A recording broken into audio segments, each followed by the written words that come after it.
ఓం నమ శివాయ. భారత మాతా శివశక్తి అవతార్ సత్య గీత మురళి తేదీ 12/12/2025. ప్రభాత పాఠము 4/5/1968. ప్రియమైన పిల్లలు, గతంలో కొన్ని విషయాలు బాబా అర్థం చేయించేవారు కాదు, ఇప్పుడు తెలియచేస్తున్నారు. బాబా ఇవన్నీ కూడా ముందే ఎందుకు చెప్పలేదు అని మీరు అడుగుతారు. అలా ఉండదు, ఇది డ్రామానుసారంగా ఇలాగే జరుగుతుంది. మున్ముందు కూడా మీకు చాలా విషయాలు తెలుస్తాయి. ప్రాక్టికల్గా మీరు అన్నింటిని చూస్తారు. మీరు ఈ కనుల ద్వారా పాత ప్రపంచం యొక్క వినాశనాన్ని, కొత్త ప్రపంచం యొక్క స్థాపనను చూస్తారు. తండ్రి కూర్చొని అర్థం చేస్తున్నారు. తండ్రి ఈ శరీరాన్ని నడిపిస్తున్నారు. పిల్లలకు తెలుసు, తండ్రి ఈ రథం ద్వారానే తమ యొక్క పరిచయాన్ని ఇస్తున్నారు. సృష్టి చక్రం యొక్క జ్ఞానాన్ని తెలియచేస్తున్నారు. మీరిక్కడ కూర్చొని తండ్రి ఈ రథములో ఆసీనులయ్యారు అని భావిస్తున్నారు. తండ్రి పరంపిత పరమాత్మ సృష్టి చక్రం యొక్క రహస్యాన్ని మనకు తెలియచేశారు. తండ్రి మనకు ఇప్పుడు సన్ముఖంలో కూర్చున్నారు. మనము తండ్రిని స్మృతి చేస్తామో తండ్రి కూడా పిల్లలను స్మృతి చేస్తారు. ఎవరైతే తండ్రికి సహాయం చేస్తారో వారిని కూడా తండ్రి గుర్తు చేస్తారు. పిల్లలు మీరిప్పుడు తండ్రి యొక్క సన్ముఖంలో కూర్చున్నారు. మమ్మ కూడా తండ్రిని గుర్తు చేయమని చెప్తారు. కానీ ఇక్కడ కూర్చున్న వారు ఆత్మగా భావించాలి. ఆత్మ స్త్రీ రూపంలో ఇక్కడ కూర్చున్నారు అని మీకు తెలియాలి. తండ్రిని ఏ విధంగా స్మృతి చేస్తారు, ఎవరిని స్మృతి చేస్తారు, ఏ విధంగా స్మృతి చేస్తారు? మీ బుద్ధి ఎటువైపు వెళ్తుంది? మీ బుద్ధి పైవైపు వెళ్తుందా, లేదా ఏ రథములో అయితే శివబాబా వస్తారో అక్కడే శివబాబా ఉన్నట్లుగా గుర్తు చేస్తారా? తండ్రి ఈ రథములోకి ఇప్పుడు వస్తున్నారు అని భావించాలి. తండ్రి సన్ముఖంలోకి వచ్చినప్పుడు మీరు ఏ విధంగా స్మృతి చేస్తారు? మీ అనుభవాలను తెలియచేయండి. తండ్రిని స్మృతి చేస్తున్నప్పుడు పరంధామంలో ఉన్నట్లుగా స్మృతి చేస్తున్నారా? ఈ రథములో ఉన్నట్లుగా స్మృతి చేస్తున్నారా? అంటే బాబ్ దాదా రూపంలో చెప్పండి మీ అనుభవాలని. వీరు అనంతమైన తండ్రి, ఇక్కడ తండ్రి కూర్చొని పూర్తి విశ్వం యొక్క జ్ఞానాన్ని తెలియచేస్తున్నారు. తండ్రి ఎప్పుడు కూడా ప్రత్యేకంగా గుర్తు చేయరు, జనరల్ గా గుర్తు చేస్తారు. ఎవరైతే సన్ముఖంలో కూర్చున్నారో వారిని మాత్రం ప్రత్యేకంగా బాబా గుర్తు చేస్తారు. అందులో కూడా ఎవరైతే ఎక్కువ సేవ చేస్తారో వారి వైపే తండ్రి దృష్టి వెళుతుంది. వారిని తండ్రి విశేషంగా చూస్తారు. అదేవిధంగా ప్రేమ కూడా అందిస్తారు. కొద్ది మందిపై తండ్రి విశేషంగా దృష్టిని సారిస్తారు. ఇక్కడ కూర్చున్నప్పటికీ కూడా బుద్ధి బేహద్దు వైపు వెళుతుంది. ఎవరైతే మంచి పిల్లలు ఉన్నారో వారు శివబాబాను దేహ సహితంగా గుర్తు చేస్తారు. ప్రత్యక్షంలో రథము లేకుండా తండ్రిని మీరు గుర్తు చేయలేరు. తండ్రి కూడా పిల్లల యొక్క రథము సహితంగా గుర్తు చేస్తారు. ఫలానా వారి ఆత్మ చాలా బాగా సేవ చేస్తారు, మంచి స్మృతి యాత్రలో ఉంటారు అని బాబా గుర్తు చేస్తారు. అందువల్ల తండ్రి కూడా తెలియచేస్తున్నారు. నెంబర్ వార్ పురుషార్థ అనుసారంగా జ్ఞాపకం లభిస్తుంది. చంద్రునికి సమీపంలో కొన్ని నక్షత్రాలు ఉంటాయి, అదేవిధంగా దూరంగా కూడా ఉంటాయి. ఎవరు ఎంతగా దూరంగా ఉన్నప్పటికీ వారిని తండ్రి స్మృతి చేస్తారు. విదేశాల్లో ఉండి ఎక్కువగా సేవ చేసే వారిని కూడా తండ్రి గుర్తు చేసుకుంటారు. లేదా ఏదో ఒక గ్రామంలో ఉండి సేవ చేసే వారిని కూడా బాబా గుర్తు చేస్తారు. మనసా వాచ కర్మణ ద్వారా సేవ చేసే పిల్లలను తండ్రి గుర్తు చేస్తారు. కర్మణ ద్వారా చాలా రకాలైన సేవ చేయవచ్చు. స్థూలమైన తనువు, ధనము ద్వారా కూడా సేవ జరుగుతుంది. వీటన్నింటిపై తండ్రి ధ్యాస ఉంచుతారు.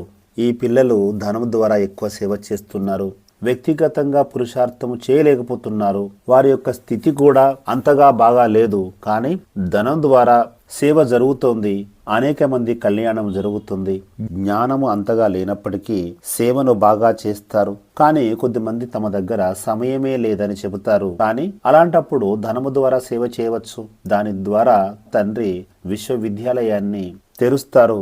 ఇంకేం చేస్తారు? తండ్రి జ్ఞానవంతులు. పవిత్రంగా మారడానికి జ్ఞానము అవసరము.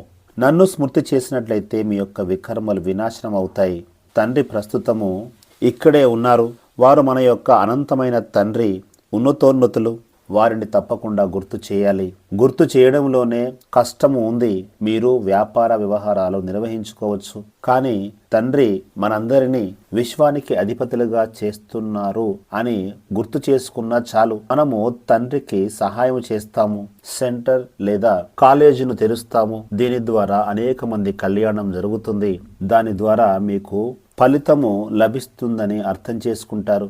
చాలా మంది కళ్యాణం జరుగుతుంది, దానినే తనువు, మనస్సు, ధనము లేదా మనస వాచ కర్మణ ద్వారా సేవ అని పిలుస్తారు. బాబా పిల్లలని అడుగుతున్నారు, మీరు తండ్రిని ఎలా గుర్తు చేస్తున్నారు? తండ్రి అనంతమైన వారు కదా. పిల్లలు ఎక్కడ ఉన్నప్పటికీ అక్కడి నుంచి తండ్రిని గుర్తు చేస్తారు. మీరు ఒకే ఒక తండ్రిని గుర్తు చేయాలి. తండ్రి రథములో ఆసీనులైన తండ్రిని అక్కడే గుర్తుకు చేస్తారా? ఇప్పుడు తండ్రి బాంబేకి వెళ్ళారనుకో, మీ బుద్ధి బాంబే వైపు వెళ్తుందా? బాంబేలో తండ్రి రథములో ఆసీనులై ఉంటారు, వారిని గుర్తు చేస్తారా? మనమంతా కూడా అనంతమైన తండ్రికి చెందిన వారము. వారు తమ యొక్క స్థానాన్ని వదిలి ప్రస్తుతము కిందకు వచ్చారు. వచ్చినప్పుడు వారు మాట్లాడుతారు, మన్మనాభవ మంత్రాన్ని ఇస్తారు. అప్పుడే మీకు తెలుస్తుంది తండ్రి మనకు ఈ జ్ఞానాన్ని ఇస్తున్నారు అని. రథము ఎక్కడికైతే వెళుతుందో అక్కడ శివబాబా ఉన్నట్లుగా గుర్తు చేస్తారా? లేదా శివబాబాని మధువనంలోనే గుర్తు చేస్తారా? బాబా మధువనంలో మురళిని వినిపిస్తారు. అలాంటప్పుడు మీరు ఏ విధంగా గుర్తు చేస్తున్నారు? ఏమి చేస్తారు? శివబాబాని గుర్తు చేస్తున్నప్పుడు రథము కూడా తప్పకుండా గుర్తుకు వస్తుంది. బాబా మధువనములో మురళిని వినిపిస్తున్నట్లయితే మీరు ఏ విధంగా గుర్తు చేస్తారు? ఏమి చేస్తారు? రథము తప్పకుండా గుర్తుకు వస్తుంది. రథము గుర్తుకు వస్తూనే తండ్రిని గుర్తు చేయాలని బాబా తెలియచేస్తున్నారు. తండ్రి కూడా అలాగే గుర్తు చేస్తారు. ఫలానా వారి ఆత్మ బాగా సేవ చేస్తారు అని గుర్తు చేస్తారు. ఎక్కడ ఉంటే అక్కడనే గుర్తు చేయవలసి ఉంటుంది. పిల్లలు ఎక్కడ ఉంటే అక్కడే ఉన్నట్లుగా వారిని గుర్తుకు చేయవలసి ఉంటుంది. ఉదాహరణకు డెహ్రాడూన్లో ప్రేమ బిడ్డ ఉంది. ఆమె చాలా సేవ చేస్తుంది. అలాంటప్పుడు ఆమెను శరీర సహితంగానే గుర్తు చేయవలసి ఉంటుంది. తండ్రి పరంపిత పరమాత్మ చాలా స్పష్టంగా అర్థం చేయిస్తున్నారు. తండ్రిని ఏ విధంగా స్మృతి చేయాలి, ఎక్కడ స్మృతి చేయాలి అని మీరు పిల్లలు తికమక పడటం లేదు కదా. పైన పరంధామములో శివబాబాను గుర్తుకు చేయాలా, లేదా ఈ రథములో ఉన్నట్లుగా గుర్తుకు చేయాలా అనుకోవడం లేదు కదా. బాబా ఇప్పుడు రథములోకి వచ్చారు. ఇప్పుడు మీ సన్ముఖంలో కిందనే ఉన్నారు. ప్రపంచంలోని వారు ఈ విషయాలను అర్థం చేసుకోలేరు. వారైతే ఏకంగా పరమాత్మను సర్వవ్యాపి అని చెబుతారు. తాబేలు అవతారము, మత్స్య అవతారము, పరశురామ అవతారము ఇలాంటి అవతారాలు తీసుకున్నట్లుగా చెబుతారు. దానికి తగినట్లుగా చిత్రలేఖనాలను తయారు చేస్తారు. అదంతా కూడా భక్తి మార్గానికి చెందినది, అవాస్తవమైనవి. ఏది తప్పు, ఏది ఒప్పు వాటి గురించి తండ్రి తెలియచేస్తారు. తండ్రిని ఎక్కడ గుర్తు చేయాలి? తండ్రి ఇప్పుడు ఈ రథంలో ఉన్నారు.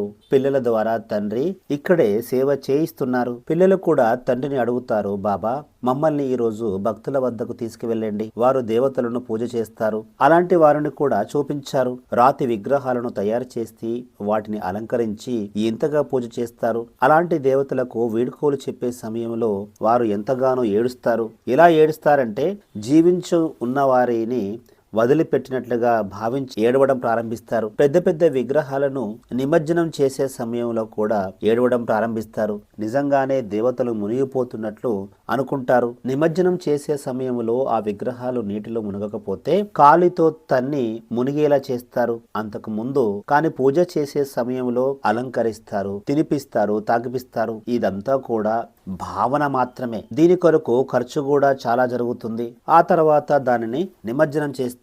ముస్లింలు కూడా చాలా పెద్ద పెద్ద తబూతులు తయారు చేస్తారు. ఈ రోజుల్లో ధనం యొక్క కొరత ఉన్న కారణంగా వాటిని దాచి ఉంచుకొని మళ్ళీ 12 నెలల తర్వాత వాటికి రిపేర్ చేసి మళ్ళీ ఉపయోగించుకుంటారు. దేవాలయాల్లో చాలా విగ్రహాలను ఉంచుతారు. వాటికి శ్రద్ధగా తినిపిస్తారు, తాగిపిస్తారు. ఆ తర్వాత నీటిలో నిమజ్జనం చేస్తారు. ఇదంతా కూడా అజ్ఞానమే. తండ్రి ఇప్పుడు సన్ముఖంగా తెలియచేస్తున్నారు, మీకు ఎంతో ధనాన్ని ఇచ్చాను. మీరు ఒకప్పుడు ధనవంతులుగా ఉండేవారు, ఇప్పుడు ఎలా అయిపోయారు? పేదవారిగా మారిపోయారు. తండ్రి సన్ముఖంలో తెలియచేస్తున్నారు. తండ్రికి ఇది ముఖరర్ రథము. వీరి ద్వారానే తండ్రి అర్థం చేయిస్తారు. కానీ మధ్య మధ్యలో వేరే రథంలోకి వెళ్ళి కూడా తండ్రి కొన్ని విషయాలను తెలియచేస్తారు. కానీ ప్రస్తుతం మాత్రము వీరి ద్వారానే బాబా తమ యొక్క పరిచయాన్ని తెలియచేస్తున్నారు. నేను ఈ రథములోకి వచ్చినప్పుడు కోటిలో కొద్ది మంది మాత్రమే తెలుసుకోగలుగుతారు. నన్ను అందరూ స్మృతి చేస్తూ ఉంటారు. భారతీయులు, ప్రపంచంలోని వారందరూ కూడా గుర్తు చేస్తారు. కానీ వారందరికీ తెలియదు బాబా ప్రస్తుతము కిందకు వచ్చి ఉన్నారు అని. బాబా కిందికి వస్తారా లేదా రారా ఈ విషయాల గురించి వారికి ఏమీ తెలియదు. పరమాత్మను రాళ్లల్లో రప్పల్లో పడవేశారు. అల్లా పూల తోటను స్థాపన చేస్తున్నారని కూడా అంటారు. కానీ ఎలాంటి పూల తోటను స్థాపన చేస్తున్నారు దాని గురించి వారికి ఏమీ తెలియదు. ఆది సనాతన దేవీ దేవత ధర్మాన్నే పూల తోట అని అంటారని మీకు తెలుసు. అక్కడికి వెళ్ళడానికి పిల్లలు పురుషార్థము చేస్తూ ఉన్నారు. ఇక్కడ రథము కూడా ఉంది, తండ్రి కూడా సన్ముఖంలో ఉన్నారు. మీరు దూరంగా ఉన్నప్పుడు తండ్రి కూడా పిల్లలను రథము సహితంగా గుర్తు చేస్తారు. ఫలానా ఆత్మ రథము ద్వారా చాలా మంచి సేవ చేస్తున్నారు అని బాబా గుర్తు చేసుకుంటారు. ఆత్మలందరూ కూడా తమ తమ రథములో ఆసీనులై ఉన్నారు. రథాన్ని అకాల తఖ్త్ అని పిలుస్తారు. ఎందుకంటే అకాల ఆత్మ యొక్క రథము అది. అకాల మూర్తులైన తండ్రికి కూడా చాలా మహిమ ఉంది. మీరు ఎక్కడ ఉన్నా కూడా రథము తప్పకుండా గుర్తుకు వస్తుంది. తండ్రిని కూడా గుర్తు చేస్తారు. పిల్లలు మీరు తెలుసుకున్నారు, ఈ సాకార రూపంలో ఉన్న రథములోని తండ్రి పిల్లలము అని మీరు తెలుసుకున్నారు. తండ్రిని గుర్తు చేస్తున్నప్పుడు రథము కూడా గుర్తుకు వస్తుంది. ఎందుకంటే తండ్రి అందులో ఆసీనులై ఉన్నారు. బ్రహ్మబాబా ముఖురర్ రథము వారిలోనే శివబాబా ప్రవేశిస్తారు. ఆత్మలైన మీరు మొదట చిన్న శరీరంలో ప్రవేశిస్తారు. నాకు కూడా ఏకైక రథము ఉంది, అందులోనే నేను ప్రవేశిస్తాను. పిల్లలు మీరు ఇక్కడికి వస్తారు సమ్ముఖంగా వినడానికి. మీరు దూరంగా ఉన్నప్పుడు బాబా యొక్క మురళి కోసం ఎదురు చూస్తూ ఉంటారు. దానిని వినాలని తహతహలాడుతుంటారు. కానీ వాస్తవంగా చూసినట్లయితే తండ్రి ఇక్కడే మురళిని వినిపిస్తారు. అందరి యొక్క దృష్టి మధువనం వైపే ఉంటుంది. బాబా మధువనంలో ఉన్నారు అని భావిస్తారు. అక్కడ కూడా మురళి నడుస్తూ ఉంటుంది. పిల్లలతో కలుస్తూ ఉంటారు. అందరి బుద్ధియోగము మధువనం మీదనే ఉంటుంది. మధువనం యొక్క పేరు చాలా ప్రఖ్యాతి చెందింది. మధువనంలోనే బాబా మురళిని వినిపిస్తారు. అందరి హృదయము మధువనం వైపు ఆకర్షిస్తూ ఉంటుంది. మీకు ఈ జ్ఞానము లభించింది. మొట్టమొదటి విషయము మన్మనాభవ. అల్ఫ్ తండ్రిని పక్కాగా గుర్తు చేయాలి. ఆ తర్వాత బే చక్రవర్తి భాగ్యాన్ని కూడా గుర్తు చేయాలి. అల్ఫ్ ఔర్ బే కాకుండా ఇతర విషయాలలోకి వెళ్ళవలసిన అవసరం లేదు. బే ద్వారా రాజ్యాధికారం లభిస్తుంది. మీరు రాజ్యాన్ని ఏ విధంగా తీసుకుంటారు, ఏ విధంగా కోల్పోతారు, ఇవన్నీ కూడా తండ్రి తెలియచేస్తారు. అల్ఫ్ అంటే పరంపిత పరమాత్మ, మీ అందరి తండ్రి. వారే మనలను చదివిస్తున్నారు. ముఖ్యమైన విషయము వికర్మలను ఎలా వినాశనం చేసుకోవాలో ఆలోచన చేయాలి. అందుకే పరమాత్మను ఆత్మ ఈ శరీరం ద్వారా పిలుస్తుంది. మనుషులకు ఈ విషయాలు ఏమీ తెలియదు. పిల్లలైన మీ బుద్ధిలో అన్ని విషయాలు ఉన్నాయి. బాబా ఇప్పుడు మురళి వినిపిస్తున్నారు. ప్రస్తుతం మీరు తండ్రి యొక్క సన్ముఖంలో కూర్చున్నారు. శరీరములో ఆత్మనే ఆసీనులవుతుంది. అలాంటప్పుడు రథము కూడా గుర్తుకు వస్తుంది.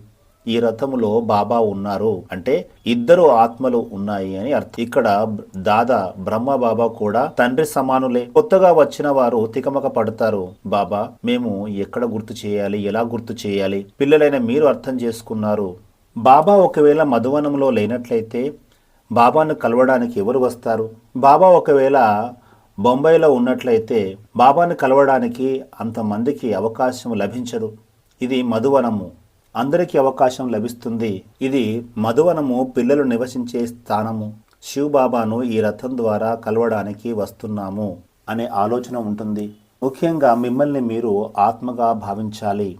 మేము పరంపిత పరమాత్మ చెంతకు వెళ్తున్నామని అనుకుంటారు. కానీ పరంపిత పరమాత్మ పైన ఉంటారు. అక్కడికి కేవలము ఆత్మలే వెళ్ళగలుగుతాయి. పరంపిత పరమాత్మ రథము లేకుండా మాట్లాడలేరు. ఈ రథములోకి వచ్చి అందరికీ అర్థం చేయిస్తారు. అందుకే వారిని జ్ఞాన సంపన్నులు అని అంటారు. భగవంతుడు ఏదైనా ఇవ్వగలుగుతారని మనుషులు భావిస్తారు. ఎవరికైనా సంతానము కలిగినట్లయితే ఆ సంతానాన్ని భగవంతుడే ఇచ్చారని భావిస్తారు. ధనము లభించినా కూడా ఇది భగవంతుని కృప అని భావిస్తారు. కానీ పిల్లలైన మీకు తెలుసు, ఇదంతా కూడా డ్రామాలో ఇమిడి ఉన్నది, డ్రామాలో నిక్షిప్తమై ఉంది. దేనిని స్వర్గమని అంటారో మీరు ఇప్పుడు తెలుసుకున్నారు. మనుషులు ఏమనుకుంటారు? స్వర్గం అనేది వేరే ప్రపంచంలో ఉందని అనుకుంటారు. ఏవేవో విషయాలు గొప్పలకు చెప్పుకుంటారు. లక్షల సంవత్సరాల విషయాలను లెక్కలోకి తీసుకుంటారు. తండ్రి సత్యమైన విషయాలను తెలియచేస్తారు. భక్తి మార్గములంతా కూడా అసత్యమే. తండ్రి ముఖ్యమైన విషయాన్ని తెలియచేస్తున్నారు. మన్మన భవ.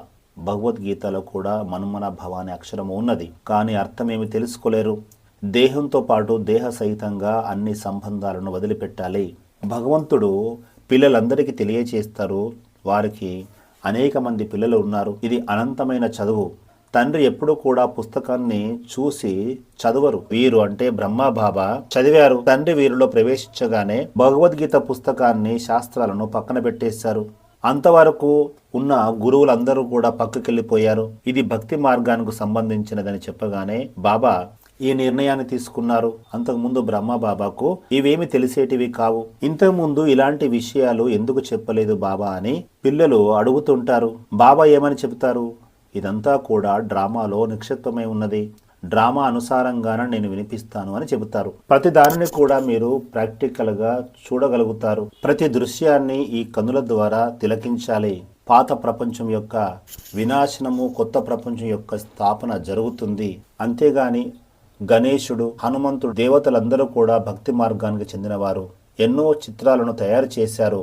తండ్రి తెలియచేస్తున్నారు, ఎవరైతే ఎక్కువ భక్తి చేస్తారో వారి మనోకామనలు తాత్కాలికంగా పూర్తవుతాయి. ఇది కూడా డ్రామాలో నిక్షిప్తమై ఉంది. బాబా సాక్షాత్కారాలను కూడా జరిపిస్తారు. కానీ పిల్లలు అప్పుడప్పుడు పికమక పడిపోతారు. భోగును పెట్టడం కూడా తప్పు అని చెప్తారు. తండ్రి యొక్క పరిచయం పూర్తిగా లేని కారణంగా వారికి సంశయం కలుగుతుంది. సంశయం బుద్ధి కలవారు పతనమైపోతారు. కానీ నిజంగా పతనం అయిపోతారా అంటే పతనము కారు. ఏదైతే లక్ష్యము ఉందో, ఏదైతే గమ్యస్థానం ఉందో దానిని వారు చేరుకోలేరు. ఇక్కడ సంశయంలోకి రావాల్సిన అవసరమే లేదు. తండ్రి మీద సంశయం రాకూడదు. ఇవన్నీ ఎలా జరుగుతాయి అని ప్రశ్నిస్తారు. ఇది భగవాను వాచ, స్వయంగా భగవంతుడు చెబుతున్నారు. మధువనములో డైరెక్ట్గా తండ్రిని కలుస్తారు. తండ్రి సన్ముఖంలో కూర్చుంటారు. వారి ముందే భోగును సమర్పిస్తారు. అలాంటప్పుడు ఇందులో సంశయము కలగడానికి ఏం అవకాశం ఉంది? సంశయంలోకి వెళ్ళకండి. యోగము ద్వారానే వికర్మలు వినాశనం అవుతాయి. భోగ విషయంలోకి వెళ్ళకండి, అందులో ఏమీ లేదు. అయినప్పటికీ కూడా సంశయంలోకి వస్తూ ఉంటారు. సంశయ బుద్ధి కలవారు వినాశనాన్ని పొందుతారు. వారు స్వర్గంలోకి వస్తారు, కానీ ఉన్నతమైన పదవిని పొందలేరు. పిల్లలైన మీరు చేయిని పైకి ఎత్తి మేము నరుడి నుంచి నారాయణుడుగా అవుతామని చెబుతారు. సత్యనారాయణ కథను కూడా మీరు ఇంతకు ముందు వినేవారు. అదంతా కూడా భక్తి మార్గము, ఇక్కడ జ్ఞాన మార్గము. ఏ విషయంలో కూడా సంశయము కలగకూడదు. తండ్రి అన్నిటినీ అర్థం చేయిస్తారు. ఈ డ్రామాలో అన్నీ జరుగుతాయి. మీరు ఎవరిని కూడా చూడకండి. మీ తలపైన పాపం యొక్క భారము చాలా ఉంది. ముందు దానిని తొలగించుకోండి. తండ్రిని గుర్తు చేస్తున్నట్లయితే పాపాలు భస్మమవుతాయి. ఇతర విషయాల్లో సంశయం వచ్చినట్లయితే మీరు చాలా దెబ్బలు తినవలసి ఉంటుంది. దాని ద్వారా ఎలాంటి లాభం లేదు. తండ్రిని కూడా గుర్తు చేయలేరు.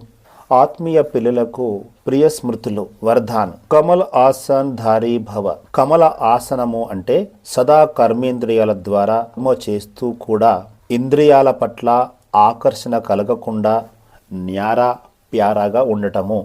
కమల పుష్పము అనగా కర్మలు చేస్తూ వికారీ బంధనాల నుంచి విముక్తులుగా ఉండడము. బ్రాహ్మణ జీవితం యొక్క శ్రేష్టమైన ఆసనము కమల పుష్ప సమాన స్థితి. ఇప్పుడు మిమ్మల్ని మీరు ప్రశ్నించుకోండి, కర్మేంద్రియాల ద్వారా చేసే ప్రతి పని కమల పుష్ప సమానంగా ఉంటుందా? ఎల్లప్పుడూ ఈ ఆసనం మీద ఆసీనులుగా అయ్యి సర్వ బంధనాల నుంచి విముక్తులుగా మారి యోగయుక్తులుగా అవ్వండి. ఓం నమః శివాయ.